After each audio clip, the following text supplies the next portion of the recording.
right, let's cinch it closed. It went all the way around.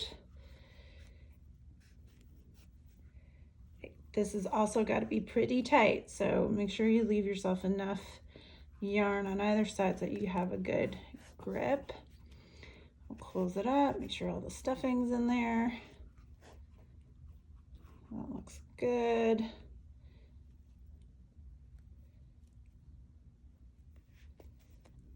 Okay, so we kind of have like a ball thing happening here. And this is how the pumpkin kind of takes its shape, its life. What you want to do is now, since you have all of this length on that piece of yarn that you used to cinch the top, you want to go all the way through the pumpkin until you can carefully grab it on the other side. So pull it through and now start creating the ridges. I'm going to go over that seam we created. Honestly, you're not going to be able to see it, so it's all good. So up through the bottom, back into the top. Let's see if we can go. Grab it again. You're going to start to like yank on some stuffing. That's totally fine. But here's where you start to pucker it like that. And I'll find where you want to place it. Okay, that looks good for the first one. We'll go through again, pulling it around to the side. Let's put this one just a few inches over. Again, we'll pull on it.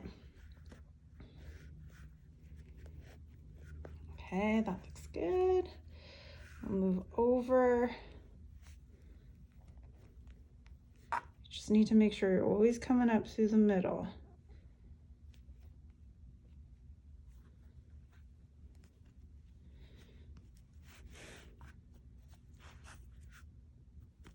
So place that pucker where you want it to land and then tighten it.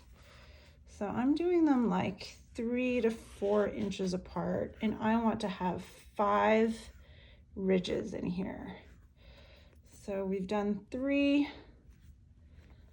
Let's do 2 more.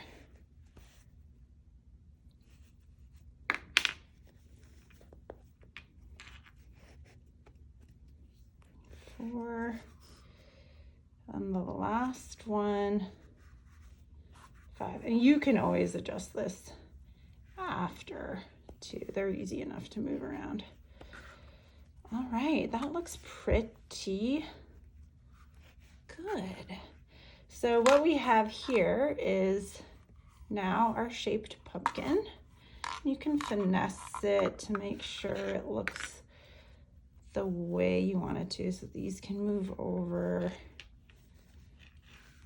But that is the cheater way to get a shaped pumpkin together. Now we accessorize this little guy. We add some eyes, we add some costumes, but that's pretty much how you get it done.